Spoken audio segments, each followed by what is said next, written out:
Think for a moment about infections. I mean, today we often just, pop a pill and expect to get better. Yeah, it feels almost routine sometimes. But it wasn't always that simple, was it? And even now, this whole issue of increasing antibiotic resistance, it's something health organizations keep warning us about. Definitely. Yeah. It really highlights how crucial these medications are, a precious resource. Exactly. It makes you wonder about the stories behind these drugs.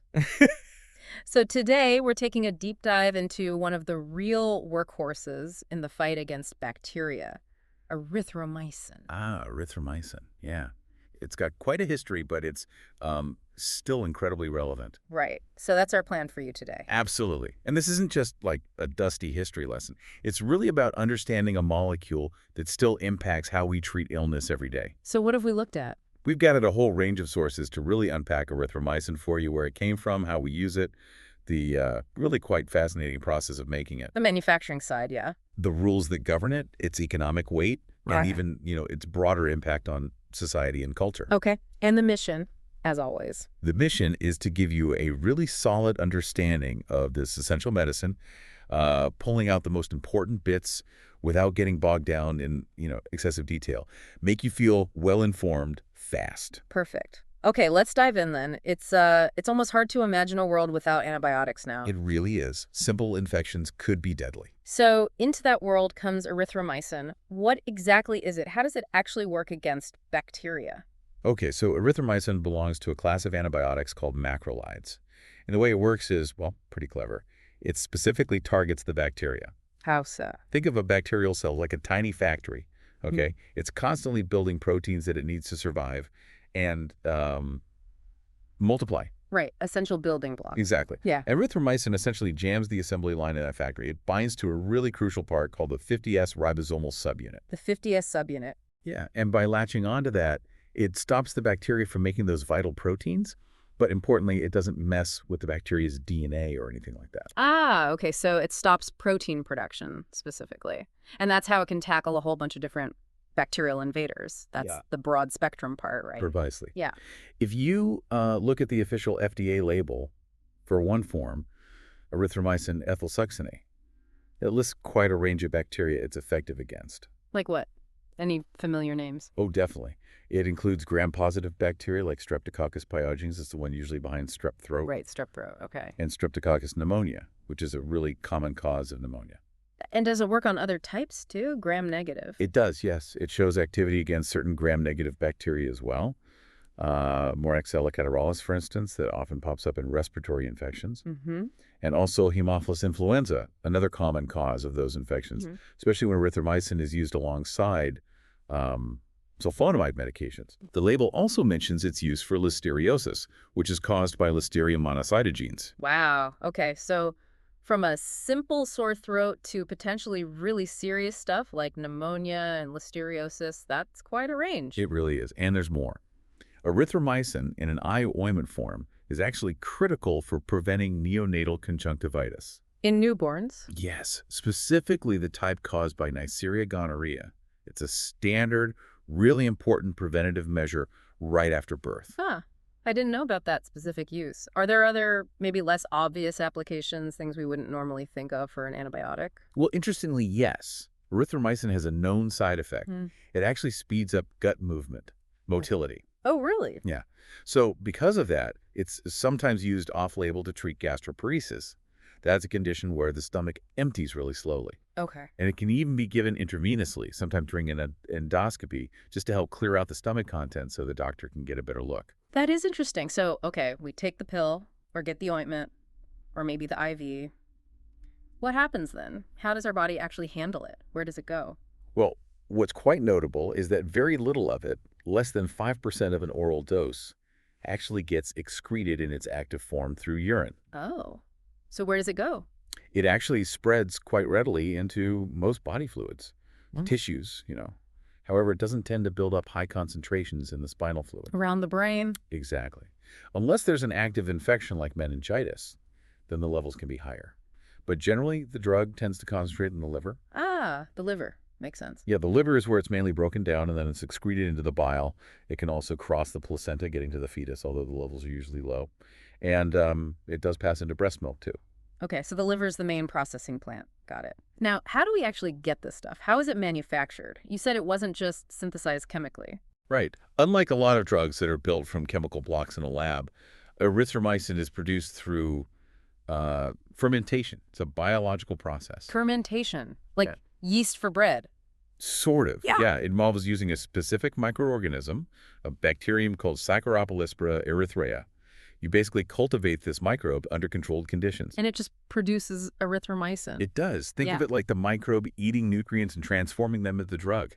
That's the fermentation. So it's a natural product harnessed for medicine. Exactly. And of course, researchers are always looking for ways to make this whole process more efficient, more cost-effective. How do they do that?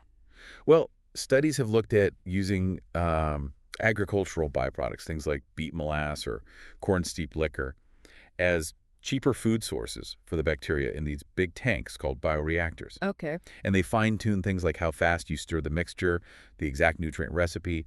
All these factors can significantly affect the yield, how much erythromycin you get out at the end. Well, and when we get it from the pharmacy, it's not always the same form, is it? Correct. It comes in various formulations depending on how it needs to be used. You've got capsules, which usually contain the erythromycin base. Right. Then there's the liquid oral suspension, often it's the ethyl succinate salt that's common for kids.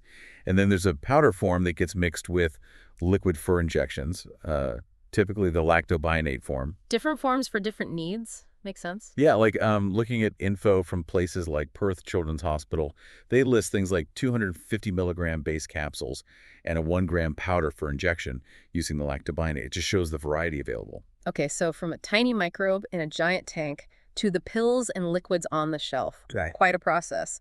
Now, speaking of the pharmacy shelf, how does a drug like this even get approved? What's the regulatory side look like? Yeah, the regulatory landscape. That's absolutely crucial for ensuring safety and effectiveness. In the U.S., the main player is the Food and Drug Administration, the FDA. For a brand new drug, the company submits what's called a new drug application, or NDA.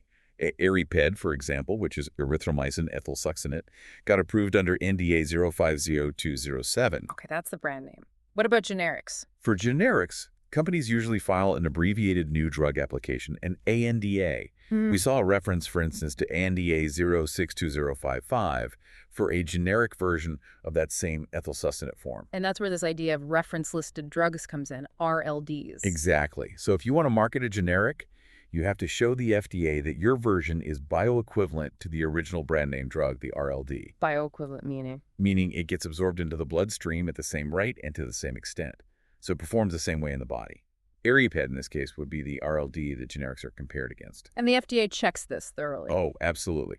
They scrutinize the generic applications to make sure they meet the same high standards. This usually involves lab tests, like dissolution testing, how quickly the pill dissolves, and also bioequivalence studies in healthy volunteers, often done under fasting conditions, to directly compare absorption. Sounds rigorous. And what about the actual factories, the places making the drug? Are there rules for them too? Definitely. Making sure the manufacturing process itself is up to snuff is just as important. That's where good manufacturing practice, or GMP, comes in. GMP. Okay. It's a whole set of guidelines that pharmaceutical manufacturers must follow. The FDA provides really detailed guidance on GMP for the active pharmaceutical ingredients, the APIs, that's the raw drug substance itself. What sort of things do GMP rules cover? Oh, everything. From the cleanliness of the buildings and the equipment to meticulous record keeping for every step and rigorous quality control testing. Within the company, there's usually a dedicated quality unit that has the final say. They approve or reject all the raw API before it can even be used. Right, checks and balances all the way. So once a drug is approved and out there being used, does the oversight stop? Not at all. No, there's ongoing monitoring. For example, in Europe, companies holding the marketing authorization for erythromycin products say topical creams have to submit periodic safety update reports, PSERs, to the European Medicines Agency, the EMA. PSURs, what are those? They basically summarize all the safety data that's been collected since the drug was first approved, or since the last report. It helps regulators track the drug's safety profile in the real world with lots of patients using it. So it's continuous monitoring. Yes. And even established manufacturers might need approvals for changes.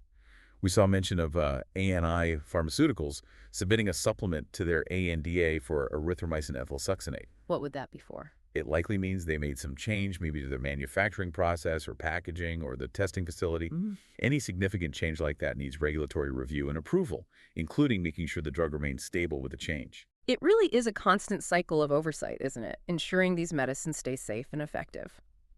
Okay, let's shift gears a bit now. Think bigger picture. What kind of economic impact are we talking about with a drug like erythromycin? Is it significant globally? Oh, it's substantial. Yeah. You see market analysis firms regularly putting out reports sizing up the global erythromycin market. Really? Yeah, they often break it down by, the different dosage forms, tablets, liquids, and also by application, like whether it's used in humans or for veterinary purposes. Mm-hmm. These reports also identify the key companies involved in making and selling it. Can you give us a sense of scale? Are we talking millions, billions? While the exact figures shift year to year, the fact that specialized firms invest in analyzing this market tells you it's significant. We're definitely talking about a multi-billion-dollar global industry when you consider everything: manufacturers, raw material suppliers, distributors worldwide. And you see signs of its ongoing importance. There was a recent announcement, for instance, from Nexus Pharmaceuticals about launching their own erythromycin lactabionate for injection. It's the injectable form. Right. And they specifically mentioned it as part of an effort to boost domestic production of essential medicines in the U.S. That really underlines the continuing economic relevance of this particular antibiotic. So it's clearly more than just a medicine. It's a major economic player. Okay, finally, let's think about the broader cultural influence. How has a drug like erythromycin actually shaped things for us as a society? Well, erythromycin, like, the first wave of effective antibiotics, has had a truly transformative impact on public health. It's hard to overstate it. How so? It dramatically improved our ability to treat infectious diseases, things that used to be major killers or causes of long-term illness, think pneumonia, strep complications. It led to huge reductions in mortality rates. Saved countless lives. Absolutely. But there's a flip side. Its widespread use, over decades now, has been a major contributor to the really serious problem we face today: antimicrobial resistance. Ah, yes. The resistance issue. It's a huge global health challenge. And it's why you see international organizations developing action plans, promoting antibiotic stewardship programs. Yeah. Basically trying to preserve the effectiveness of the antibiotics we still have left. And things like the World Health Organization's AWARE classification fit into that. Exactly. AWARE categorizes antibiotics, access, watch, reserve, to help guide appropriate use, trying to ensure access to essential ones while being more careful with others that are more prone to driving resistance if they're overused or misused. It really is a double-edged sword, isn't it? This revolutionary drug saves lives, but its very success, its overuse, is now creating these massive new problems. That's the critical dilemma we face. Interestingly, though, research isn't only focused on resistance. Scientists are also exploring other potential roles for erythromycin. Beyond killing bacteria. Yeah. For example, some studies have looked at its potential effects on the immune system, immunomodulatory effects, particularly in very sick patients, like those with sepsis. Even at low doses? Yes, even at the low doses sometimes used for its gut motility effects. But this is still a pretty new area of investigation. The findings are still being debated, and honestly, more research is definitely needed. Huh. That's really unexpected, so it might have other benefits working. It's a possibility being explored. But, and this is crucial, we also have to remember that erythromycin can interact with other medications someone might be taking. Right, drug interactions. Our sources definitely flag known interactions. Things like the asthma drug theophylline, the heart medications digoxin and verapamil, anticoagulants like warfarin, even oral contraceptives. Okay, that's important for patients and doctors to know. Absolutely. And there's also evidence, at least from lab studies, in vitro, suggesting that erythromycin can actually work against or be antagonistic to other antibiotics like clindamycin, lincomycin, and chloramphenicol. So they might cancel each other out or interfere. Potentially, yeah. It just underscores how important it is for healthcare professionals to consider the whole picture when prescribing, and for patients to be aware if they're taking multiple medications. Okay. So, to kind of wrap up our deep dive here, we've followed the story of erythromycin, this macrolide antibiotic. It came out of a world desperate for treatments for infection. Discovered from soil bacteria. It became this incredibly versatile tool, tackling everything from, common respiratory bugs to really serious conditions in newborns. Yeah, a real He workhorse. looked at how it's made through that cool fermentation process, the strict regulatory hoops it has to jump through. The NDAs, GMP, all that. Its undeniable economic weight globally, and then this really complex cultural impact the lives saved, balanced against the massive challenge of antibiotic resistance it helped create. And what's really striking is that the story isn't over, is it? We're still grappling with resistance, but we're also still finding out new things about it, exploring potential non-antibiotic effects, understanding its interactions better. Right. So maybe a final thought for you, the listener. We touched on how erythromycin and another common antibiotic, doxycycline, can have this weird relationship against E. coli, first working together, then potentially working against each other. Yeah, that synergistic then antagonistic effect. It's complex. It really is. And it's just one small example, isn't it? It highlights the incredible complexity of this battle between microbes and medicine. It's a powerful reminder that the story of antibiotics is constantly evolving, and there are definitely still many chapters left to write.